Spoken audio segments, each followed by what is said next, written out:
Alright, hello guys, welcome back. In today's video, we're going to be talking a bit about the updates that I've made to the AltEngine in the meantime. So, last time, I think we talked about the simple entity component-ish, system-ish kinda that I made. And well, today I'm mainly here to talk about not much has changed since that update video released, because really I've been kind of busy working on other things like videos and stuff for my main channel, but I wanted to come and give you a quick update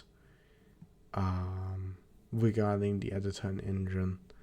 I've decided to completely restructure the entire project yet again, and this time it's not dependent on Visual Studio code anymore to build the project. Which is a big achievement because last time I tried it, it didn't go so well, but this time, after many hours, I got it to work, and I wanted to go and show you guys a little bit here. I have the project now, and I wanted to show everybody here the basic stuff that I've done. So this is outside of Visual Studio Code entirely. This is my GitHub page, but we're not gonna view that. I don't think I have anything interesting here anyways. Yeah, no, I don't.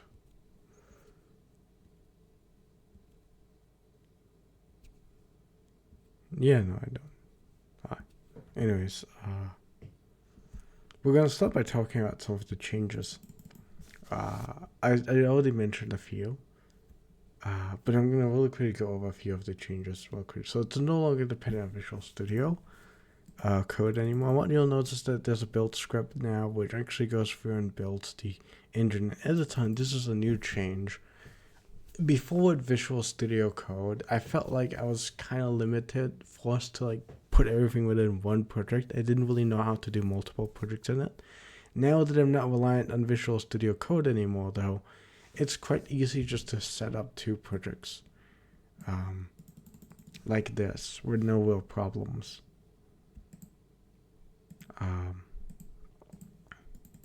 So yeah. Because you are the one building the projects. This also means there's no longer a preset. We no longer use CMake presets anymore. And also the output directory. If I can quickly open up Notepad, I can show you what it used to be. It used to be out/build/ CMake preset, which in this case would be CMake preset name / build directory. That would be the entire path, or project.exe. This would be the entire path right here. Now it's literally just build /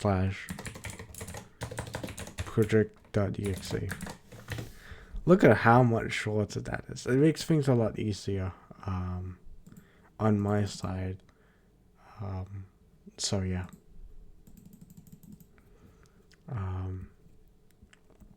Other than that, it means that source files, things have just been a little bit easier to work with. And yeah, there's a run script also. And of course the CMake lists and so on have been updated.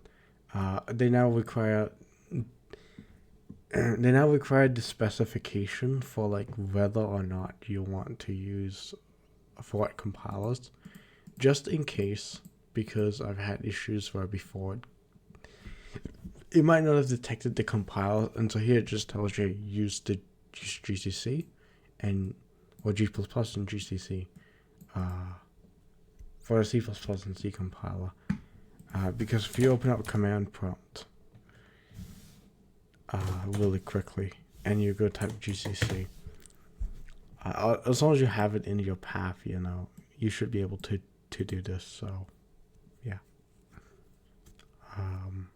assuming you have it in your path, this should be fine.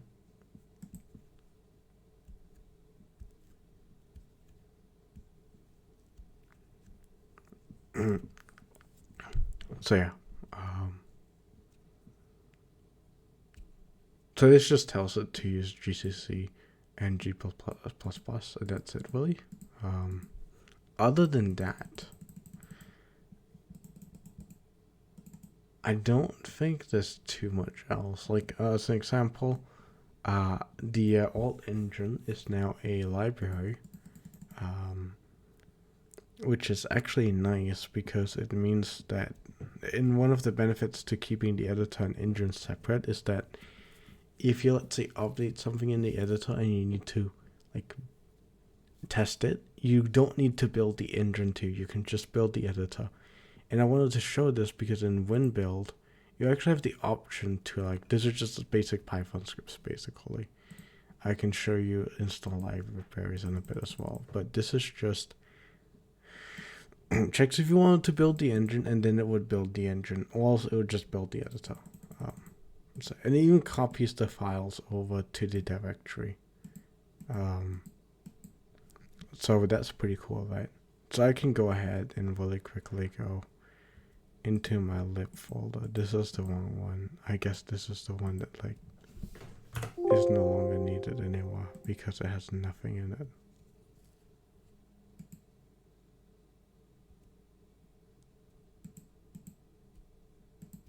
But if I go in here and I go ahead and select delete, and then we go build this. And then I go say, yes. We build the entire engine, it takes a while. Then we copy the files, then we build the editor, and that takes some.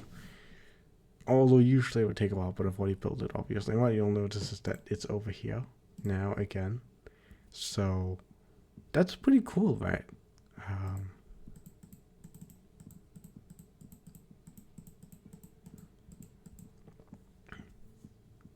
Other than that, though, so that's pretty cool. And this took a while to do, alongside also fixing a ton of issues with the install libraries, which is quite large because it has to now install stuff for 2 different projects. So yeah. And obviously one downside is that like you need a lot of duplicate include files. Like the entire engine, all of the HPP files are included here. I'm pretty sure it won't work without these. I have not tried, but I guess we can delete them for that reason. So it's like, if I wanted to, I could just go in and hit delete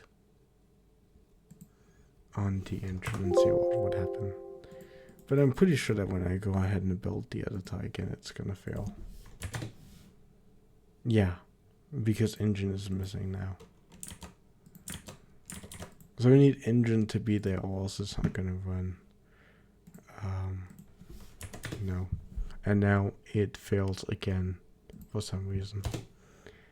And we could try again. Engine is here though. Oh, engine is empty. Why is engine empty?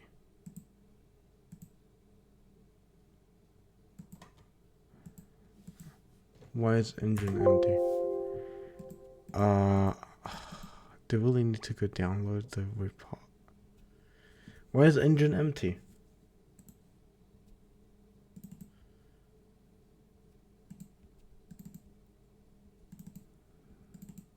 Why is it empty? Why?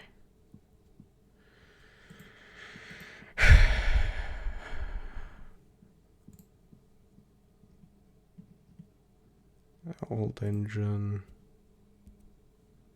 Let me just go download this really quickly then.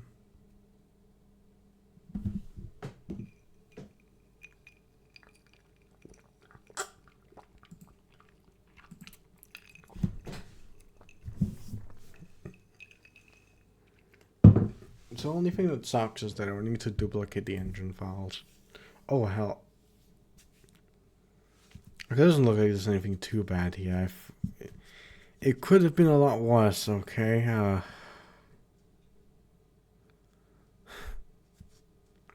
I was close. Why did you open up the downloads? Oh well, let me go in and find the engine include Nope, we gotta go to editor, include.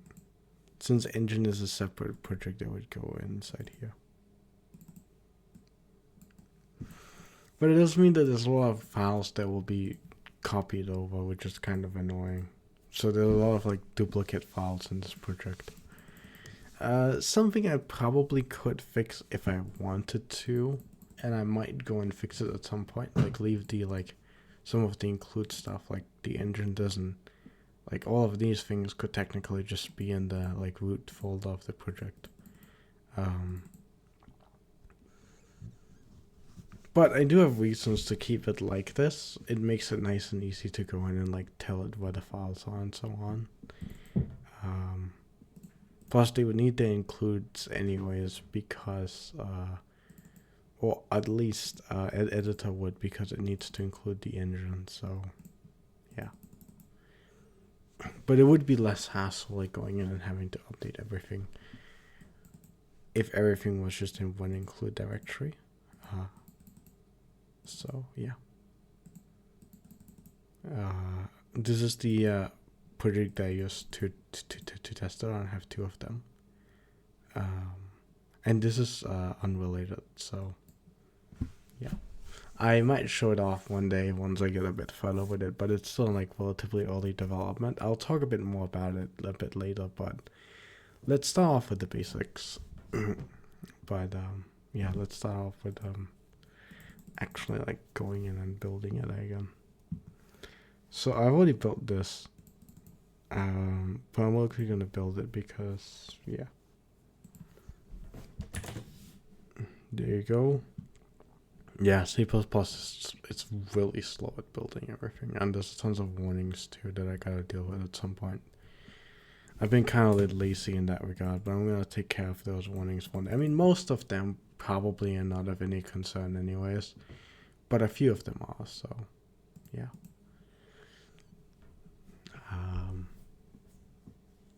But it says include now. Oh, modified.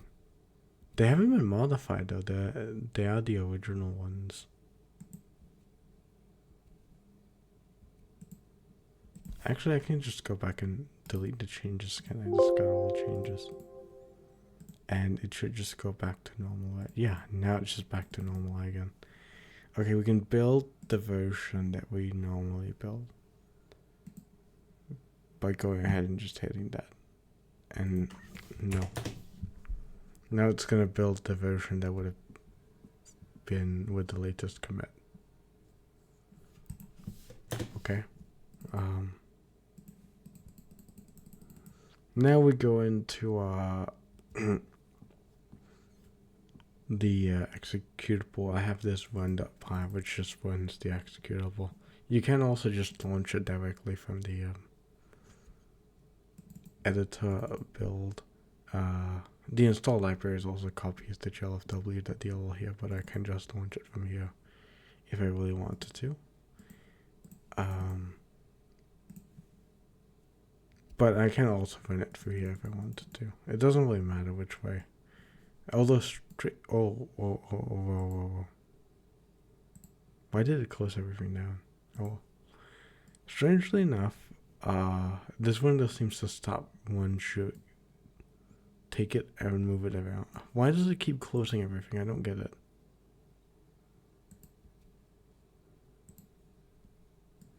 But oh well, it's kind of weird, right? I don't know if it normally does that.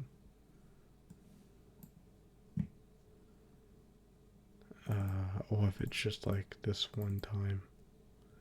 Give me a second, let me try launching it again. I mean, it's not like I have something super important on my desktop. Nope, it does it too. But it doesn't launch it for but it doesn't launch the command prompt. So that's the only thing I want to change. Oh, and the main reason why I do it this way is because doing it the other way will result in it not knowing the path because it passes through the path to the executable. So whatever, when you go and launch the program, it just passes you like when you just go call the program, and this is the strangest thing in the world. I can talk about this as well. I thought this was strange. When you go launch the program in CMD, go AltEngine.exe, you go CD into the directory. So this would be build directory, right? You go CD build, and then you go launch it, and guess what? It will pass through to like argv. argv0 will be equal to AltEngine.exe.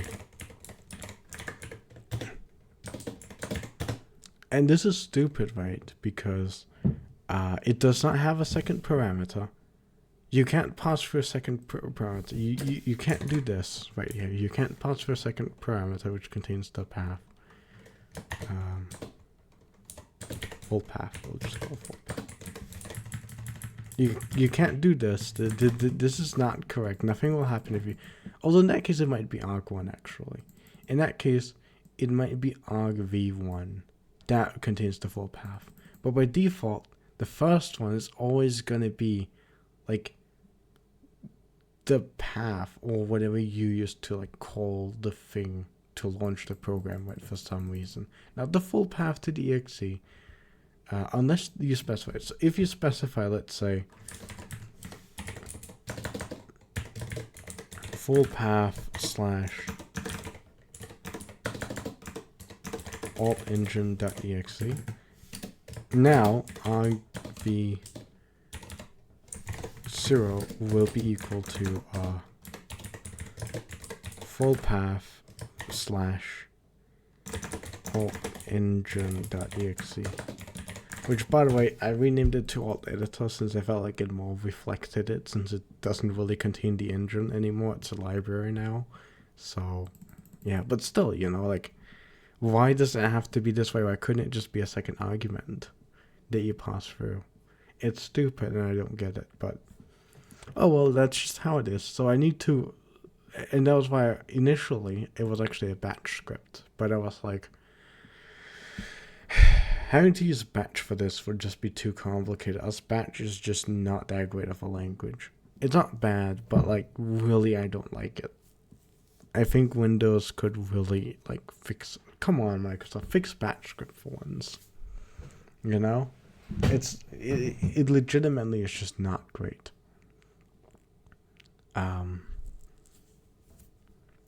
But other than that, so I decided instead to use a Python script. Just because it's a little bit simpler. And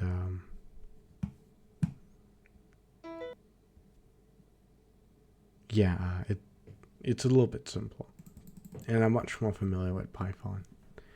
So yeah, but I think that's about all really. I can give you a sneak peek at other projects of mine, I guess, since that would be fine for me to do. I can give you a sneak peek at this project right here. I'm not gonna talk much about what this is, but I think you can probably tell. It's for a trailer. Oh, come on. Why do you do that, Windows? I don't get it. Just close this down, please. I don't care. Don't say.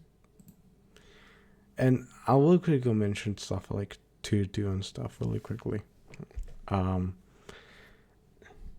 I'll really quickly go over why this is still in like such an early state of development. I haven't even converted it to not use Visual Studio Code, so if I wanted to actually run and show you this, I would have to put the project up in Visual Studio Code.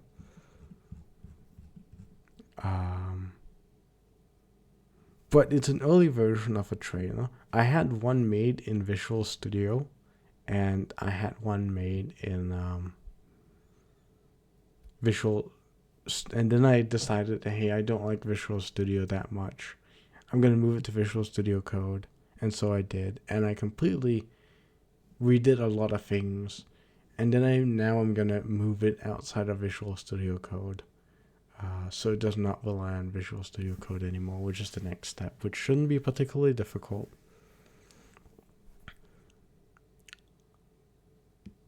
I do wonder why Cheat's still here. It's not actively used anywhere, I'm pretty sure. And these should all be HPP files anyway, so I guess I have a lot of work to do. But essentially, like, we have a lot of stuff to do. As you can see, like, on the to-do list, we have, like, assembly code modification, a config editor, which, we need like some backup functions. And I actually am working on a config editor. I'm pretty confident I did do not a config editor, but I did implement functionality to be able to make one in the future. But there's some stuff I need to finish. And then a memory viewer, which would be nice, obviously, to have that. And a debugger would probably be nice too. And then I have done a console window. And then there's API stuff too, and Angel script. The only thing that the original one in Visual Studio had that this one does not have is Angel script. It even has an early version of like the console window, which at that point was called the action viewer, but now it acts more like a console, so it was changed. And then there's some GUI stuff. Guess how long it took me? I'm happy that I did this, but I spent literal days, if not like an entire week, just getting the GUI system I had built up and running. And it looks great now. And I love it now because it's so great.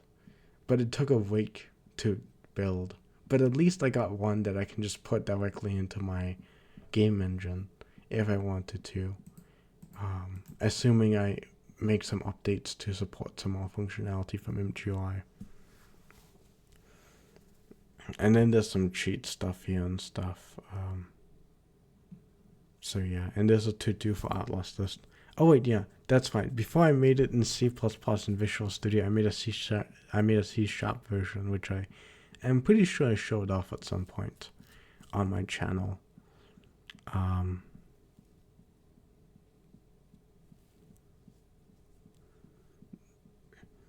But that was a while ago.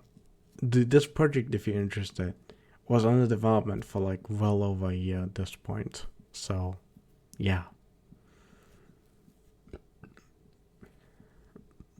And the main reason why I decided to move to C++ was that I wanted to deal with stuff like assembly code modification and debuggers and stuff. And I was like, realistically, C# kind of sucked at it, and also the code base was quite shit. So I was like, I gotta fix the code base. And the only thing that the C# one has, I'm pretty sure. Oh yeah, the C# one is probably the most full-featured one out of them all. But admittedly, it was hastily built and built quite fast, so its code base is awful. But it has a memory viewer, I'm pretty sure. It has a keyboard or keyboard editor and so on, which this one does not have, I'm pretty sure. And so on, right? It has tons of functionality, which I still have to port over. So it's like they all have different functionality, you know. And as for Outlast, well, this one, the whole to-do list for Outlast is in the C# version, which currently, currently the C# version has the entire list for Outlast. And it's probably going to stay that way for a while, I imagine.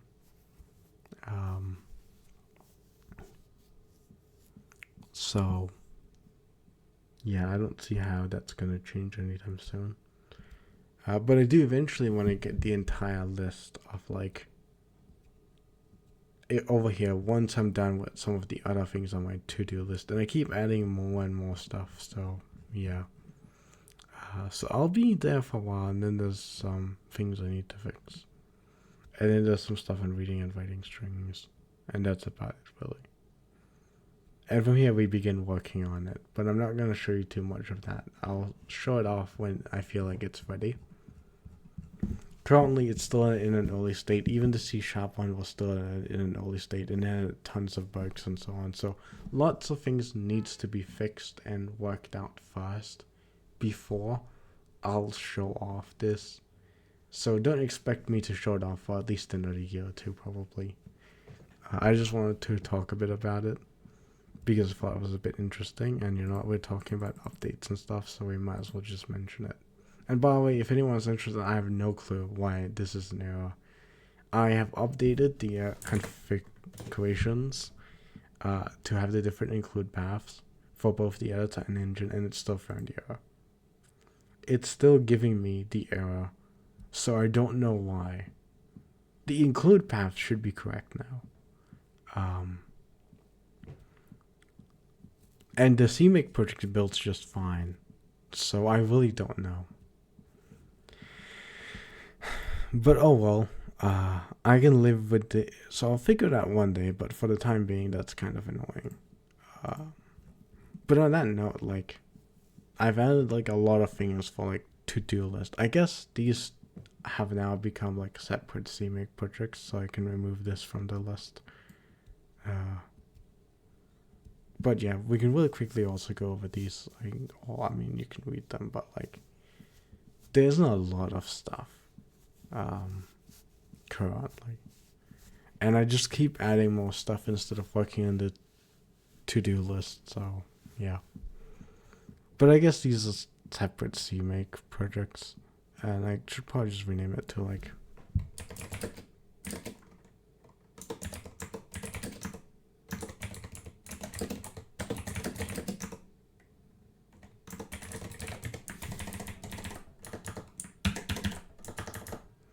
so this is now going to be Mega CMake project for the runtime. So yeah. So you got the engine, the editor, and the runtime, and this just has to make it for the runtime, right? And what the hell did I change here? Oh. Wait, this does not need to be here, actually. This guy changes just... That shouldn't be there. You know. But yeah, so this is actually more like accurate, I guess. But tomorrow I won't be working on the engine. I'll be working on porting the Outlast trainer over to not use VS Code anymore. And I also want to split some stuff up and change some other stuff. So yeah. But there's some other ideas like using pool allocators and stuff to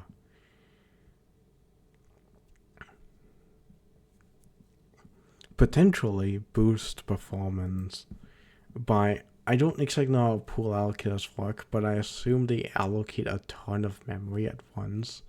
So that way, you don't end up with like having to allocate.